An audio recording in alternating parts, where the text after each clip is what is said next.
আমি 4 কাঠা জমি কিনছি 2,35,000 টাকাটা অনহারা 2,95,000 টাকাটা তার কাওলা আমি টাকা চুরি করবা আর দি জমি না বালাম দা কেন এই অবস্থা সরকারের জবাব দাও। আজকে আমরা মূলত আসছি বিগত আওয়ামী সরকারের মতো সিন্ডিকেটের মাধ্যমে আমাদের এই হালুয়াঘাটের একমাত্র যে ভূমি অফিস আছে, রেজিস্ট্রি অফিস আছে, গরিব দুঃখীদের যে মেহনতি কষ্টের টাকা দিয়ে তারা জমি ক্রয় বিক্রয় করে এবং বিভিন্ন ধরনের এখানে সুবিধা নিতে আসে। সুবিধা নিতে আইসা একটা মহল আছে যারা দীর্ঘদিন যাবৎ কমিটি বাণিজ্যের মাধ্যমে তারা এখানে সিন্ডিকেট চালাচ্ছে, নিজেরা টাকা আত্মসাৎ করছে। জনগণ বুঝতেই পারে না তার কোন কাঠায় কোন জমিতে কত টাকা তার ফি ধরা হয়েছে। এখানে আসলেই তারা একটা অ্যামাউন্ট ধরে দেয়। এই অ্যামাউন্টের হিসাব এখানে যারা এই আওয়ামী সংগঠন নিয়ে একটা এখানে লোকজন আছে, একটা সিন্ডিকেট আছে, তারা একত্রিত হইয়া আমাদের সালমান উমর রুবেল এমপি সাহেবের কোনো অনুমতি ছাড়া এই সাধারণ জনগণের টাকা চুইসা খাইতেছে। এবং আমরা সালমান উমর রুবেল ভাইয়ের নেতৃত্বে আজকে তার কমান্ডে এখানে আসছি। আসার কারণ হচ্ছে আমরা এই সিন্ডিকেট মুক্ত রেজিস্ট্রি অফিস চাই। বলেছে প্রতিটা জায়গায় জনগণের জবাবদিহিতা থাকতে হবে, সরকারি ফি অনুযায়ী রেজিস্ট্রি অফিস চালানো হবে।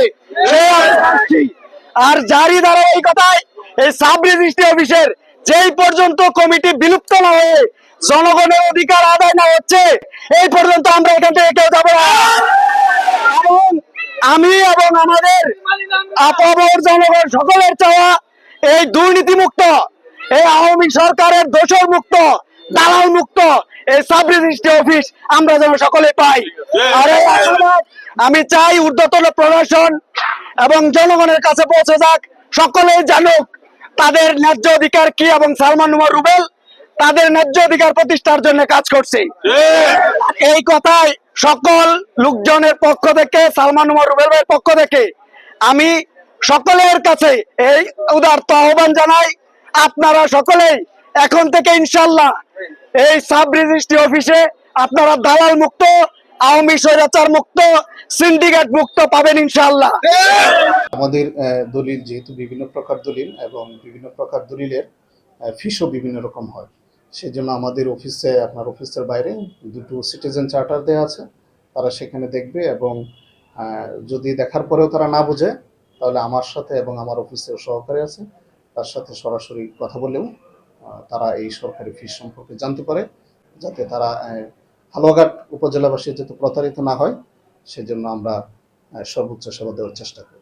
আমি চাই তারা জেনে বুঝে, কারো কথাই নয়, জেনে বুঝে তারা দলিল করবে, প্রয়োজনে আমাদের সহযোগিতা নেবে। সরকার নির্ধারিত ফি আসলে আমাদের বিভিন্ন ধরনের দলিল হয়, আমাদের প্রায় 65 ধরনের দলিল আছে, কিন্তু সব হয় না। তারপরে দেখা যায় যে 8-10 ধরনের দলিল রেগুলারলি হচ্ছে। তো সেগুলো ফিসের তারতম্য থাকে মৌজা ভেদে, পৌরসভা ভেদে এবং মফস্বলে আলাদা হয়। তো সেটা আমাদের সিটিজেন চার্টার দেয়া আছে, সবকিছু দেয়া আছে, পরিষ্কারভাবে দেয়া আছে। এরপরেও যদি কেউ না বোঝে তাহলে আমাদের সহযোগিতা নেই।